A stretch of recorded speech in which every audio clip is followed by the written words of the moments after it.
दोस्तों आज दुनिया में 195 देश मौजूद है और सभी कंट्री का ट्रेडिशन एक दूसरे से काफी अलग होता है। और तो और इनमें से कई सारे ट्रेडिशन ऐसे होते हैं जिससे एक देश में तो अच्छा माना जाता है और वही दूसरे देश में उसे ऑफेंसिव। लाइक अगर आप आज इंडिया में किसी के मुंह पर थूकते हो तो वो उसके लिए ऑफेंसिव होगा, लेकिन दुनिया में एक ऐसा भी देश मौजूद है जहाँ लोगों को ब्लेसिंग उनके मुँह पर थूक के दिया जाता है। और तो और एक ऐसा भी देश है जहाँ शादी के बाद आपको पूरे 3 दिनों तक टॉयलेट भी जाने की इजाजत नहीं होती। और एक देश तो ऐसा भी है जहां लोग कब्रिस्तान में पिकनिक बनाते हैं। और दोस्तों आज के इस यूनिक वीडियो में हम ऐसे ही ट्रेडिशन के बारे में बात करने वाले हैं, तो वीडियो एंड तक जरूर देखना। और बिना कोई वक्त जाया करे करते हैं वीडियो को start. Number 1, the wedding toilet बोल। आपने इंडिया और बाकी बहुत सारे देशों में शादी में मिलने वाला खाना तो खाया ही होगा, जो जनरली प्लेट्स या बाउल में सर्व किया जाता है। लेकिन क्या आप जानते हो कि फ्रांस के शादियों में दुल्हा दुल्हन को टॉयलेट पॉट में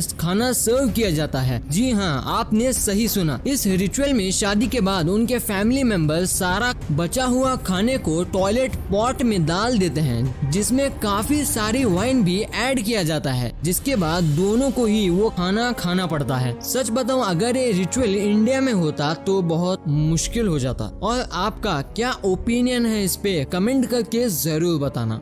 नंबर 2, कब्रिस्तान में पिकनिक। दोस्तों अगर मैं आपसे पूछूं कि अगर आपको पिकनिक के लिए कहीं जाना हो तो आपका जवाब यकीनन या तो कोई हिल स्टेशन या फिर कुछ ऐसे ही टूरिस्ट अट्रैक्शन प्लेस होगा। लेकिन क्या हो अगर मैं आपसे कहूं दुनिया में एक ऐसा देश भी मौजूद है जहां लोग पार्टी, पिकनिक और तो और मॉर्निंग वॉक तक कब्रिस्तान में करते हैं, और वो देश है डेनमार्क। ये एक ऐसा देश है जहाँ के लोगों को लगता है कि उन्हें बाकी जगहों के मुकाबले कब्रिस्तान में ही सुकून मिलता है, जो हम जैसे लोगों के लिए काफी अजीब है, क्योंकि हमें तो कब्रिस्तान की तरफ देखने से भी डर लगता है। पर सच्चाई ये भी है कि इनके कब्रिस्तान काफी साफ और ब्यूटीफुल होते हैं, और आप यहाँ के कब्रिस्तान इस क्लिप में देख ही सकते हो। नंबर 3, थूक के ब्लेसिंग देना। आपने कभी न कभी मासिया ट्राइब के बारे में तो जरूर सुना ही होगा। ये ट्राइब केन्या और तांजानिया में रहा करते हैं, लेकिन इस ट्राइब के एक ट्रेडिशन को सुनकर आप जरूर हैरान हो जाएंगे, क्योंकि इस ट्राइब में एक ट्रेडिशन है जिसमें ये आपको आपके मुंह पर थूक के ब्लेसिंग देते हैं। और ये यहाँ हर फेस्टिवल और ओकेजन में सभी के साथ करा करते हैं, चाहे आप इनके ट्राइब का हिस्सा हो या ना हो।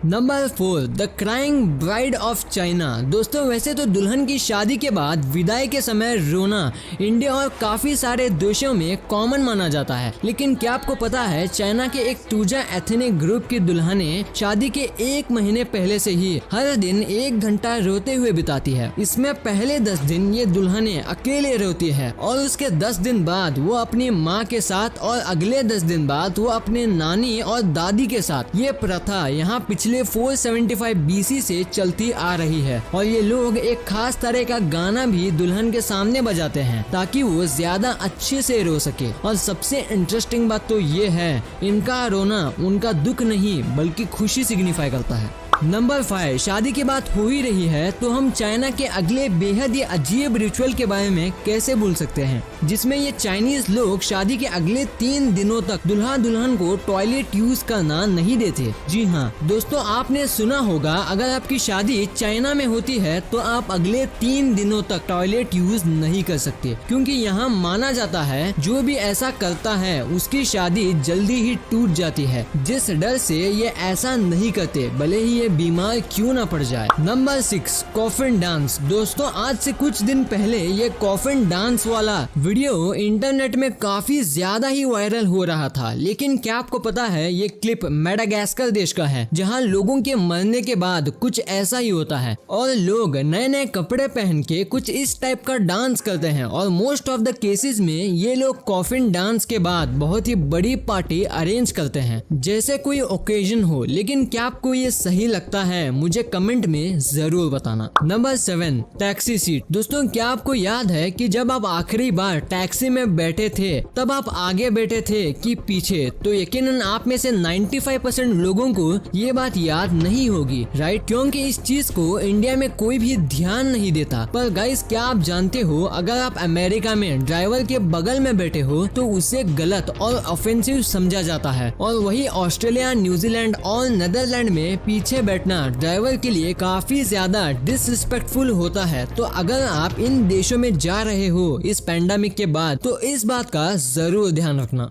नंबर 8, मलेशिया में किसी को उंगली मत दिखाना। अब फ्रेंड्स अगर आप कभी मलेशिया जाते हो तो आप वहाँ किसी कारण के चलते किसी के ऊपर फिंगर पॉइंट करने की जरूरत पड़ती है, तो अच्छा होगा आप फिंगर की जगह अपना थंब यूज करो, क्योंकि जब आप वहाँ आप अपनी फिंगर किसी को दिखाते हो, स्पेशली इंडेक्स फिंगर, तब वहाँ के लोगों को ऐसा लगता है कि आप उनकी इंसल्ट कर रहे हो और उस पर कुछ इल्जाम लगा रहे हो, जिसकी वजह से वो इंसान ऑफेंड भी हो सकता है और आपकी पिटाई भी हो सकती है। नंबर 9, चाइना और साउथ कोरिया का बर्थ कैलेंडर। दोस्तों जब भी कोई बेबी बॉर्न होता है तब उसके 1 साल बाद सेम डेट को ही उस बेबी का फर्स्ट बर्थडे आता है, राइट? लेकिन फ्रेंड्स इस दुनिया में सभी जगह ऐसा नहीं है, क्योंकि साउथ कोरिया और चाइना जैसे देशों में लोगों का मानना है कि जब भी कोई बच्चा पैदा होता है तब वो पहले से ही 9 मंथ का हो चुका होता है, और इसलिए जहाँ दुनिया के बाकी सभी देशों के बेबी का बर्थ काउंट 0 से स्टार्ट होता है और वहीं इनका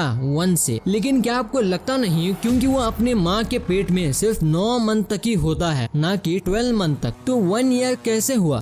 नंबर 10, कंपल्सरी वोटिंग। दोस्तों आज दुनिया के ज्यादातर देशों में गवर्नमेंट का इलेक्शन के लिए वोटिंग सिस्टम का इस्तेमाल किया जाता है, जिसमें वहाँ के सिटीजन अपनी चॉइस के हिसाब से अपनी पार्टी को वोट दे सकते हैं, और तो और उनको वोट देना है कि नहीं वो भी उनकी ही चॉइस होती है। लेकिन क्या आपको पता है ऑस्ट्रेलिया की गवर्नमेंट के इलेक्शन में ऐसा नहीं है, क्योंकि जहां हर एक डेमोक्रेटिक देश में ये लोगों के ऊपर होता है कि उन्हें वोट देना है कि नहीं, पर सिर्फ ऑस्ट्रेलिया एक ऐसा देश है जहां अगर आपको मन हो या ना हो आपको वोट तो देना ही पड़ेगा, और अगर आप नहीं दे पाते तो आपके ऊपर फाइन लगता है। खैर पर इस फाइन का अमाउंट ज्यादा नहीं होता है, फिर भी फाइन होता है, और इसी वजह से ऑस्ट्रेलिया में दूसरे देशों के मुकाबले ज्यादा लोग वोट देते हैं। नंबर 11, खाने में नमक। दोस्तों मान लो अगर आप कोई रेस्टोरेंट या होटल में कोई डिश ऑर्डर करते हो और उस डिश में नमक या फिर कोई और चीज कम हो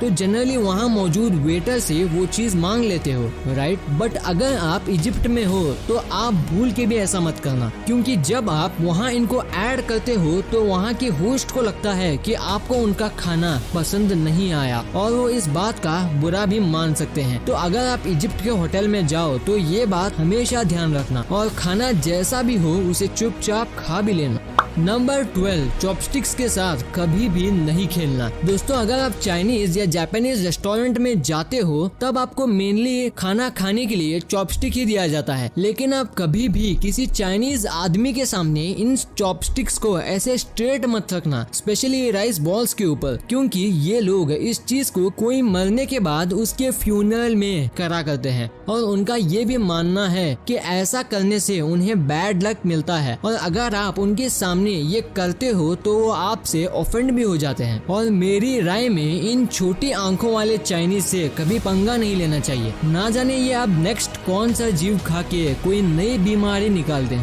नंबर 13, जापानीज इम्योर। चलिए अब बात करते हैं जापान देश के इम्योर की। दरअसल जापानीज लोग ये मानते हैं जो भी आदमी काम करते करते अपने डेस्क या सीट में सो जाता है तो जापानीज लोगों का मानना है कि वो आदमी बड़ा ही हार्ड वर्किंग है, और जिस वजह से लोग किसी को डेस्क में सोता हुआ देखकर मेहनती समझते हैं और उसकी तारीफ करते हैं। लेकिन दोस्तों मान लो अगर ऐसा इंडिया में हुआ तो लंच आवर के बाद तो इंडिया के हर ऑफिस में 50% एम्प्लॉय की तारीफ होने लगेगी। लेकिन दोस्तों दुनिया के अलग अलग देशों में अलग अलग ट्रेडिशन क्यों ना हो, आखिर में हम सभी तो इंसान ही रहेंगे, और इसलिए हमें एक दूसरे की ट्रेडिशन और कल्चर को उतना ही रिस्पेक्ट देना चाहिए जितना हम अपने कल्चर को देते हैं। पर गाइज इनमें से आपको कौन सा रिचुअल सबसे ज्यादा इंटरेस्टिंग लगा मुझे कमेंट बॉक्स में जरूर बताना, और अगर आप नए हो तो चैनल को सब्सक्राइब करके बगल वाले बेल आइकन को भी दबाना मत भूलना। And thanks for watching this video.